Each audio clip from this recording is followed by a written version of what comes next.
എല്ലാവർക്കും നമസ്കാരം. ഞാൻ സരിത മഹേശ്വരൻ.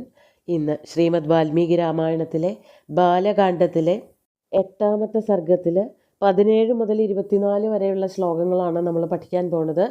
24ാമത്തെ ശ്ലോകത്തോട് കൂടിയിട്ട് 8ാമത്തെ സർഗം അവസാനിക്കുകയാണ് ചെയ്യണത്. കഴിഞ്ഞ ദിവസം പറഞ്ഞു നിർത്തിയത് യാഗം ചെയ്യാനുള്ള പുറപ്പാടാണ്. അശ്വമേധയാഗം ചെയ്യാം എന്ന് രാജാവ് ദശരഥൻ തീരുമാനിച്ചു. എല്ലാവരെയും അറിയിച്ചു. എല്ലാവർക്കും സന്തോഷമായി എന്നുള്ളതൊക്കെയാണ് പറഞ്ഞത്. അതിനെ തുടർന്ന് എന്തൊക്കെയാണ് ഉണ്ടായത് എന്നാണ് പറയണത്. ഇവിടെ എല്ലാ ശ്ലോകങ്ങളും അനുഷ്ടുപ്പ് വൃത്തത്തിൽ മാത്രമാണ് രചിച്ചിരിക്കുന്നത്. ആദ്യം 17ാമത്തെ ശ്ലോകം നോക്കാം. നാപരാധോ ഭവേത് കഷ്ടോ യദ്യസ്മിൻ ക്രതുസത്തമേ ഛിദ്രം ഹി മൃഗയന്തേ സ്മ വിദ്വാംസോ ബ്രഹ്മരക്ഷസാഃ. രാജാവ് എല്ലാവരോടും കൂടിയിട്ട് പറയാണ്, ഈ യാഗത്തിൽ ഒരു തെറ്റുകുറ്റങ്ങളും ഉണ്ടാവാൻ പാടില്ല. ഒരു തരത്തിലുള്ള തെറ്റുകളും ഉണ്ടാവരുത്. അതാണ് അസ്മിൻ ക്രതുസത്തമേ. ഈ ശ്രേഷ്ഠമായിട്ടുള്ള യാഗത്തിൽ, അശ്വമേധയാഗത്തിൽ ന അപരാധ ഭവേത്, കഷ്ട അപരാധ ന ഭവേത്. ഒരു തരത്തിലും അയ്യോ അങ്ങനെ ആയിപ്പോയി, അല്ലെങ്കിൽ തെറ്റ് പറ്റിപ്പോയി, അറിഞ്ഞില്ല, വേണ്ടതുപോലെ പഠിച്ചില്ല എന്ന് ഒരു വാക്ക് പോലും കേൾക്കാൻ പാടില്ല. അതാണ് രാജാവ് ആദ്യമായിട്ട് മന്ത്രിമാരോടും അതുപോലെ പുരോഹിതന്മാരോടും ഋത്വിക്കുകളോടും ഉപദേഷ്ടാക്കളോടൊക്കെ പറയണത്. ഒരു തരത്തിലും തെറ്റ് വരുത്താൻ പാടില്ല. എന്തുകൊണ്ടാണ് അങ്ങനെ എടുത്തു പറയണത് എന്നാണെങ്കിൽ, അതാണ് അസ്മിൻ ക്രതുസത്തമേ കഷ്ട അപരാധ ന ഭവേത്. അങ്ങനെ പറയണതിനൊരു കാരണമുണ്ട്. അതെന്താണെന്ന് വെച്ചാൽ, ഛിദ്രം മൃഗയന്തേ സ്മ വിദ്വാംസോ ബ്രഹ്മരക്ഷസാഃ. യാഗങ്ങളൊക്കെ നന്നായി നടക്കണം എന്ന് ആഗ്രഹിക്കുന്നവരും ഉണ്ടാവും. രാജ്യത്തിൽ അതേപോലെ തന്നെ അതൊക്കെ എങ്ങനെയെങ്കിലും നശിച്ചു പോകണമെന്ന് വിചാരിക്കുന്നവരും ഉണ്ടാവും. അതാണ് ഇവിടെ സൂചിപ്പിക്കുന്നത്. നല്ല മിടുക്കന്മാരായിട്ടുള്ള കർക്കശ ബുദ്ധി ഉള്ളവരായിട്ടുള്ള ബ്രഹ്മരക്ഷസുകൾ, അവർ അത്ര നല്ല ആൾക്കാരല്ല. ഈ ആൾക്കാർക്കൊക്കെ ക്ഷുദ്രം ഉണ്ടാവണം, ബുദ്ധിമുട്ടുകൾ ഉണ്ടാവണം, ദുരിതം ഉണ്ടാവണം എന്നൊക്കെ വിചാരിച്ച് നടക്കണ കുറച്ച് കൂട്ടരാണ് ബ്രഹ്മരക്ഷസുകൾ. അവരെന്ത് വിചാരിക്കും? ഛിദ്രം മൃഗയന്തേ സ്മ. അവർ കാലാകാലങ്ങളായിട്ട് നല്ല പ്രവൃത്തികൾക്കൊക്കെ എന്തെങ്കിലും കുഴപ്പമുണ്ടാവണമെന്ന് വിചാരിക്കണവരാണ്. അങ്ങനെ ആ പഴുതിൽ കൂടെ കയറിയിട്ട് അത് ചെയ്യണവരെയും ആ രാജ്യത്തിനെയൊക്കെ മുടിപ്പിക്കാൻ വേണ്ടി നടക്കണവരാണ് ഈ ബ്രഹ്മരക്ഷസുകൾ. അതുകൊണ്ട് യാഗം വളരെ ഭംഗിയായിട്ട് നടക്കണം.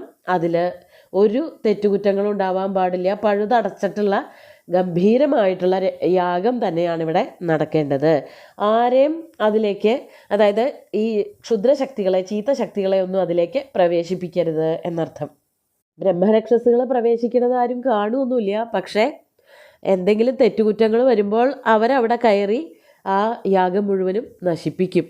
രാജ്യം നശിക്കും, രാജാവും നശിക്കും. അപ്പോൾ അങ്ങനെയുള്ള ഒരു പ്രവൃത്തികൾക്കും ഇട കൊടുക്കരുത്. വളരെ ഭംഗിയായിട്ട് പരിപൂർണമായിട്ട് ചെയ്യണം എന്നാണ് നിർദ്ദേശിക്കുന്നത്. എന്നിട്ട് അതിൻ്റെ ഒരു ദോഷം പറയാണ്. ഞാൻ പറഞ്ഞത് തന്നെയാണ്. വിധിഹീനസ്യ യജ്ഞസ്യ സദ്യഃ കർത്താ വിനശ്യതി തദ്യഥാ വിധിപൂർവം മേ ക്രതുരേഷ സമാപ്യതേ.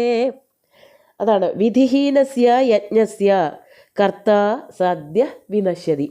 വിധിഹീനമായിട്ടുള്ള യാഗം നടത്തുന്ന ആള്, യജമാനൻ, അയാൾ പെട്ടെന്ന് തന്നെ നശിച്ചു പോകും.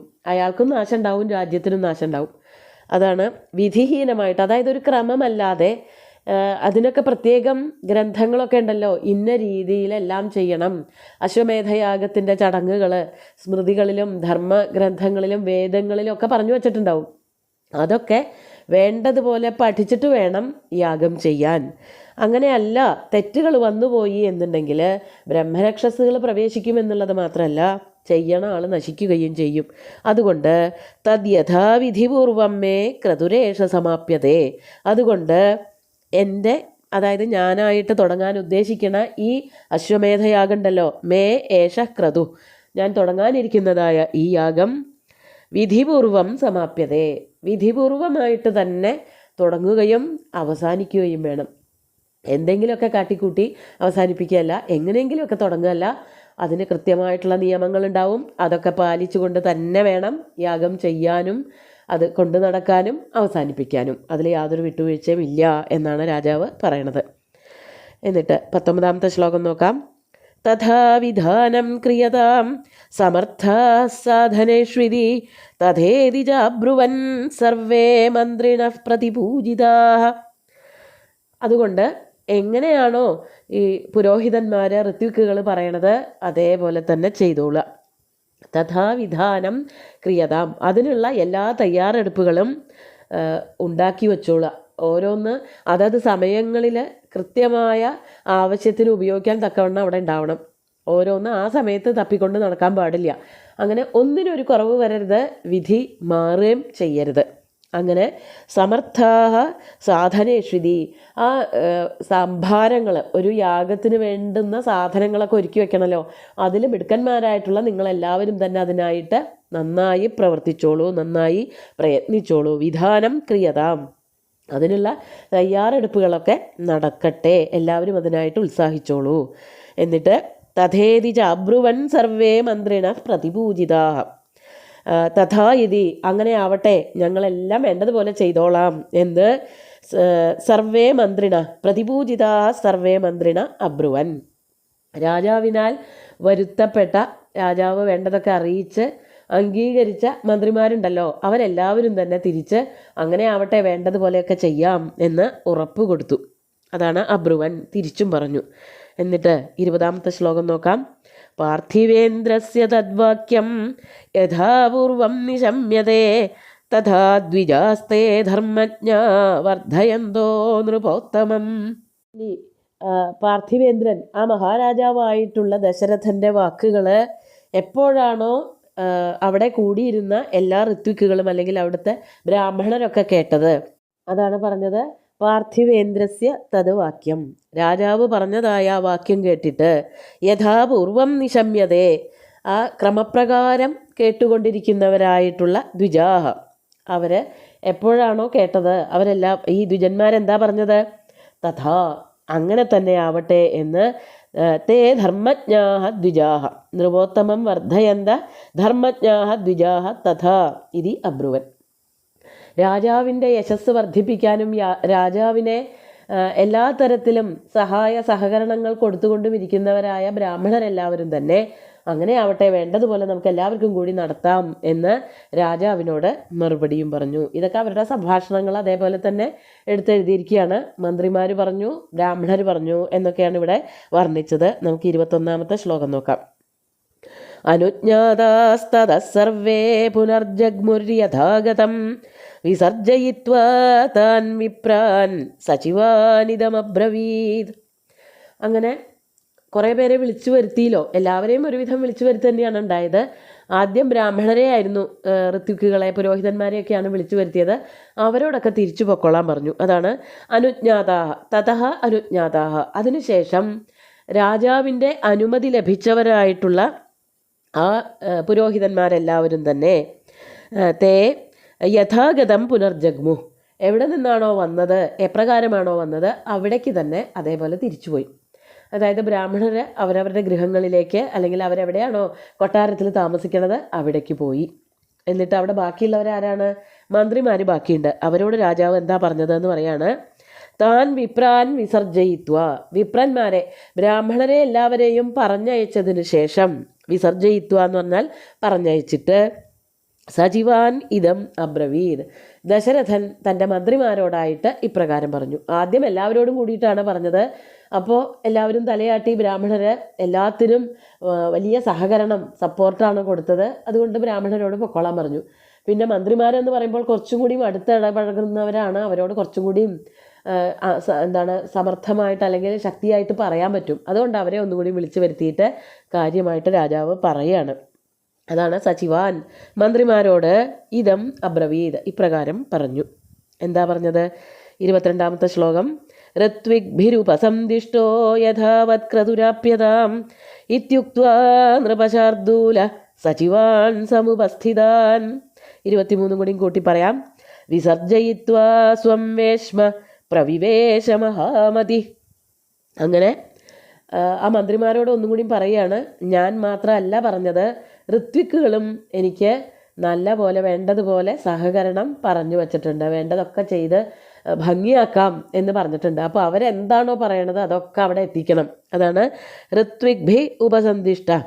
ഋത്വിക്കുകളാൽ എന്തൊക്കെ ഉപദേശിച്ചു തന്നുവോ, എന്തൊക്കെ ചെയ്യണമെന്നാണോ പറഞ്ഞു വച്ചിരിക്കുന്നത്, അപ്രകാരമൊക്കെ യഥാവത് ക്രതു ആപ്യതാം, അതേ പ്രകാരത്തിൽ തന്നെ യാതൊരു മാറ്റവും ഇല്ലാതെ. ഋത്വിക്കുകൾക്ക് ഇതൊക്കെ ചെയ്ത് നല്ല ശീലമുള്ളവരാണ്. അപ്പോൾ രാജാവ് ദശരഥന് ആദ്യമായിട്ടൊക്കെ ആവും ചെയ്യണതെങ്കിലും ഇവർ ധാരാളം പല ദിക്കിലും പല രാജാക്കന്മാരോടൊപ്പം, അല്ലെങ്കിൽ ദശരഥന് മുമ്പുണ്ടായിരുന്ന അജൻ തുടങ്ങിയിട്ടുള്ള രാജാക്കന്മാരോടൊക്കെ ഒപ്പം യാഗം ചെയ്തിട്ടുള്ള ആൾക്കാരുണ്ടാവും. അവർക്ക് നല്ല തഴക്കം വന്നിട്ടുള്ള ആൾക്കാരാണ്. അതുകൊണ്ട് അവർ പറയണതിനനുസരിച്ചെല്ലാം ഒരുക്കി കൊടുക്കണം, നമുക്ക് ഭംഗിയായിട്ട് യാഗം ചെയ്യണം. അങ്ങനെ ഒരു ക്രതു എന്ന് പറഞ്ഞാൽ യാഗമാണ്. യാഗം പരിസമാപിപ്പിക്കണം, അതിൻ്റെ പരിപൂർണമായിട്ടുള്ള ഫലത്തിലേക്ക് എത്തിക്കണം. ഇത്യുക്ത്വ എന്ന് പറഞ്ഞുകൊണ്ട് നൃപശാർദൂല, ആ രാജാവ്, ആ ശ്രേഷ്ഠനായിട്ടുള്ള രാജാവ്, ശാർദൂലം എന്ന് പറഞ്ഞാൽ പുലി എന്നാണ് അർത്ഥം. നൃപശാർദൂലൻ എന്ന് പറഞ്ഞാൽ പുലിയെപ്പോലെ, സിംഹത്തിനെ പോലെയുള്ള രാജാവ്. ശ്രേഷ്ഠവാജിയായിട്ടാണ് അവിടെ ശാർദൂലപദം പറഞ്ഞിരിക്കുന്നത്. അങ്ങനെയുള്ള രാജാവ് സമീപസ്ഥിതാൻ സചിവാൻ വിസർജയിത്വ, അവിടെ കൂടിയിരുന്ന മന്ത്രിമാരെ എല്ലാവരെയും പറഞ്ഞയച്ചു. ആദ്യം ബ്രാഹ്മണരെ, ഋത്വിക്കുകളെയൊക്കെ പറഞ്ഞയച്ചു. പിന്നെ മന്ത്രിമാരോടായിട്ട് കുറച്ച് ആജ്ഞാപനങ്ങളുണ്ടായി. അതിനുശേഷം അവരെയും പറഞ്ഞയച്ചു. എന്നിട്ട് എവിടേക്കാണ് രാജാവ് പോയത്? സ്വം വേശ്മ പ്രവിവേശ മഹാമതി സ്വം വേശ്മ പ്രവിവേശ. മഹാമതിയായിട്ടുള്ള, വിശാലമനസ്കനായിട്ടുള്ള, ബുദ്ധിമാനായിട്ടുള്ള ദശരഥൻ സ്വന്തം കൊട്ടാരത്തിലേക്ക്. ഇതൊക്കെ എല്ലാവരും കൂടിയിരിക്കുന്നതായിട്ടുള്ള സ്ഥലമാണ് ദർബാർ. അവിടേക്ക് ഇരുന്നിട്ടാവുമല്ലോ ഈ ജനങ്ങളെ മുഴുവനും കാണുന്നത്, അല്ലെങ്കിൽ ഋത്വിക്കുകളോടും മന്ത്രിമാരോടൊക്കെ സംസാരിക്കുന്നത് സഭയിൽ വെച്ചിട്ടാവും. അവരെയൊക്കെ പറഞ്ഞയച്ച് വേണ്ടതൊക്കെ ചെയ്യാൻ പറഞ്ഞവർക്കൊക്കെ ആജ്ഞാപനം കൊടുത്തിട്ട് രാജാവ് അന്തഃപുരത്തിലേക്ക്, തൻ്റെ പത്നിമാരെവിടെയാണോ ഉള്ളത് അവിടേക്ക് പോയി എന്നാണ് പറയുന്നത്. അതാണ് പറയണത് വിസർജയിത്വ സ്വം വേശ്മ പ്രവിവേശ മഹാമതി. അവിടെ ആരാണുള്ളത്? തതസ്സഗത്വാ പത്നീർ നരേന്ദ്രോ ഹൃദയംഗമാ ഉവാച ദീക്ഷാം വിശദ യക്ഷ്യേഹം സുതകാരണാത്. തൻ്റെ പ്രിയപത്നിമാരെ കൊട്ടാരത്തിലാണല്ലോ ഉള്ളത്. തതസ്സഗത്വാ താഹ പത്നി, കൊട്ടാരത്തിൻ്റെ ഉള്ളറകളിലേക്ക് പ്രവേശിച്ചിട്ട് എവിടെയാണോ തൻ്റെ പ്രിയപ്പെട്ട പത്നിമാരുള്ളത് അവിടേക്ക് ചെന്നിട്ട് ഹൃദയംഗമാഹ പത്നി, രാജാവിൻ്റെ ഹൃദയത്തിലേക്ക് പ്രവേശനം നേടിയിട്ടുള്ള 3 പത്നിമാർ, കൗസല്യ, കൈകേയി, സുമിത്ര, അവരുടെ അടുത്തേക്ക് ചെന്നിട്ട് നരേന്ദ്രൻ എന്താ പറഞ്ഞത്? അവരോട് പറയാണ്, അഹം സുതകാരണാത് യക്ഷ്യേ ദീക്ഷാം വിശത ഇതി ഉവാച. അവരോട് പറയാണ്, ഞാൻ കുട്ടികളുണ്ടാവാൻ വേണ്ടിയിട്ട്, സുതകാരണാത് മക്കളുണ്ടാവാൻ വേണ്ടിയിട്ട്, അഹം യക്ഷ്യേ ഞാനിതാ യാഗം ചെയ്യാൻ പുറപ്പെടുകയാണ്. നിങ്ങളെല്ലാവരും എന്ത് ചെയ്യണം? ദീക്ഷാം വിശദ, യൂയം ദീക്ഷാം വിശദ, നിങ്ങളെല്ലാവരും വ്രതമെടുത്തോളൂ, നിങ്ങൾ ദീക്ഷയിലേക്ക് വന്നോളൂ. അതായത് രാജാവും ദീക്ഷയിലാണ്, പത്നിമാരും അതേപോലെ തന്നെ ദീക്ഷ, വ്രതം. അതായത് പലതിലും നിയന്ത്രണങ്ങൾ വേണം. ഭക്ഷണമായാലും വസ്ത്രമായാലും ഉറക്കമായാലും എല്ലാത്തിലും നിയന്ത്രണമുള്ളൊരവസ്ഥയാണ് ദീക്ഷ, വ്രതം. അത് വളരെ ഭക്തിയോട് കൂടിയിട്ട് പുത്രന്മാരുണ്ടാവണമെന്നുള്ള പ്രാർത്ഥനയോട് കൂടിയിട്ടൊക്കെ ഇരിക്കേണ്ട സമയമാണ്. ഞാൻ അതിനായിട്ട് യാഗം ചെയ്യാൻ പോവുകയാണ് എന്നവരോട് നിർദ്ദേശിച്ചു. എന്നിട്ട് 24-ാമത്തെ ശ്ലോകമാണ്. താസാം തേനാധികാന്തേന വചനേന സുവർച്ചസാം മുഖപത്മാന്യശോഭന്ത പത്മാനീവ ഹിമാത്യയേ. തേന അധികാന്തേന വചനേന, അവർക്കെല്ലാവർക്കും അതീവ ഹൃദ്യമായിട്ടുള്ള വാക്കുകൾ കേട്ടിട്ട്, അധികാന്തേന വചനേന തേന, രാജാവ് പറഞ്ഞതാണ്, ഭർത്താവ് പറഞ്ഞതാണ്, അതോടൊപ്പം തന്നെ മക്കളുണ്ടാവാൻ വേണ്ടിയിട്ടുള്ള കാര്യമല്ലേ, അവരെത്ര കാലമായി കാത്തിരിക്കണു 3 പേരും. അപ്പോൾ ആ വാക്കുകൾ വളരെ കാന്തമായി തോന്നി, വളരെ ഹൃദ്യമായിട്ട് മനസ്സിനെ തണുപ്പിക്കുന്നതായിട്ട് തോന്നി. ആ വാക്കുകൾ കേട്ടിട്ട് സുവർച്ചസാം താസാം, സുവർച്ചസ് എന്ന് പറഞ്ഞാൽ നല്ല ശോഭയുള്ളവരായിട്ടുള്ള ആ 3 പത്നിമാരുടെയും മുഖപത്മാനി, മുഖമാകുന്ന താമരകൾ, ഹിമാത്യയെ പത്മാനി ഇവ അശോഭന്ത. ഹിമാത്യയം എന്ന് പറഞ്ഞാൽ മഞ്ഞുകാലത്തിൻ്റെ അവസാനത്തിൽ താമരപ്പൂക്കൾ എന്നതുപോലെ ശോഭിച്ചു. മഞ്ഞുകാലത്തിൻ്റെ അവസാനത്തിൽ താമരപ്പൂക്കൾക്ക് എന്താ പ്രത്യേകത എന്ന് ചോദിച്ചാൽ, ഹിമം വന്നിട്ടുണ്ടെങ്കിൽ ശരീരത്തിൻ്റെ സൗന്ദര്യമൊക്കെ അവിടെ ഒന്ന് കുറയും. ഭയങ്കരമായിട്ട് മഞ്ഞ് വീണിട്ട് താമരപ്പൊയ്കയൊക്കെ നശിക്കും. എല്ലാ സുന്ദരിമാർക്കും കഷ്ടകാലമാണ്. അവരുടെ ശരീരം അല്ലെങ്കിൽ അവരുടെ സൗന്ദര്യം വേണ്ടതുപോലെ കൊണ്ടു നടക്കാൻ പറ്റാത്ത കാലമാണ്. അപ്പം മഞ്ഞ് മാറുക എന്നുള്ളത് താമരപ്പൊയ്കകളെ സംബന്ധിച്ചും സുന്ദരിമാരെ സംബന്ധിച്ചും നല്ലതാണ്. അവരുടെ സൗന്ദര്യം പുറത്തേക്ക് എടുക്കാനുള്ളതായ ഒരു കാലമാണ്. മഞ്ഞുകാലത്ത് ഇതൊന്നും കാണാൻ പറ്റില്ല. താമരപ്പൊയ്കയിലൊക്കെ മഞ്ഞ് വീണിട്ട് താമരകളൊക്കെ വാടി ഒടിഞ്ഞൊക്കെ പോവും. പക്ഷെ നല്ല വെയിൽ വരുമ്പോൾ, മഞ്ഞൊക്കെ മാറിയിട്ട് തെളിഞ്ഞ വെയിൽ വരുമ്പോൾ എങ്ങനെയാണോ താമരപ്പൊയ്കകളിൽ ശോഭിക്കുന്നത്, അതേപോലെ സുന്ദരിമാരായിട്ടുള്ള 3 പത്നിമാരുടെയും അതാണ് മുഖമാകുന്ന താമരകൾ വിടർന്നു. മുഖപത്മാനി അശോഭന്ത. രാജാവ് പറഞ്ഞത് കേട്ട് എല്ലാവർക്കും അത്യധികം സന്തോഷമായി എന്നർത്ഥം. നമുക്ക് ഇന്നത്തെ ശ്ലോകങ്ങൾ ഒന്നുകൂടി ചൊല്ലി നോക്കാം. നാപരാധോ ഭവേത് കഷ്ടോ യദ്യസ്മിൻ ക്രതുസത്തമേ ഛിദ്രം ഹി മൃഗയന്തേ സ്മ വിദ്വാംസോ ബ്രഹ്മരക്ഷസാഃ വിധിഹീനസ്യ യജ്ഞസ്യ സദ്യഃ കർത്താ വിനശ്യതി തദ്യഥാ വിധിപൂർവം മേ ക്രതുരേഷ സമാപ്യതേ തഥാ വിധാനം ക്രിയതാം സമർത്ഥാഃ സാധനേഷ്വിതി തഥേതി ചാബ്രുവൻ സർവേ മന്ത്രിണഃ പ്രതിപൂജിതാഃ. പാർത്ഥിവേന്ദ്രസ്യ തദ്വാക്യം യഥാപൂർവം നിശമ്യതേ തഥാ ദ്വിജാസ്തേ ധർമ്മജ്ഞാ വർദ്ധയന്തോ നൃപോത്തമം അനുജ്ഞാതാസ്തതഃ സർവേ പുനർജഗ്മുർയഥാഗതം വിസർജയിത്വാ താൻ വിപ്രാൻ സചിവാനിദമബ്രവീത്. ഋത്വിഗ്ഭിരുപസന്ദിഷ്ടോ യഥാവത് ക്രതുരാപ്യതാം ഇത്യുക്ത്വാ നൃപശാർദൂലഃ സചിവാൻ സമുപസ്ഥിതാൻ വിസർജയിത്വാ സ്വം വേശ്മ പ്രവിവേശ മഹാമതി തതഃ സ ഗത്വാ പത്നീർനരേന്ദ്രോ ഹൃദയംഗമാഃ ഉവാച ദീക്ഷാം വിശദ യക്ഷ്യേഹം സുതകാരണാത് താസാം തേനാദികാന്തേന വചനേന സുവർച്ചസാം മുഖപത്മാന്യശോഭന്ത പത്മാനീവ ഹിമാത്യയേ. അങ്ങനെ വളരെ സുന്ദരമായിട്ടുള്ള ഒരുക്കങ്ങൾ, യാഗത്തിന് വേണ്ടിയിട്ടുള്ള ഒരുക്കങ്ങളാണ് വർണ്ണിച്ചത്. അടുത്ത സർഗത്തിൽ യാഗത്തിനെ പറ്റി വർണ്ണിച്ചു തുടങ്ങും.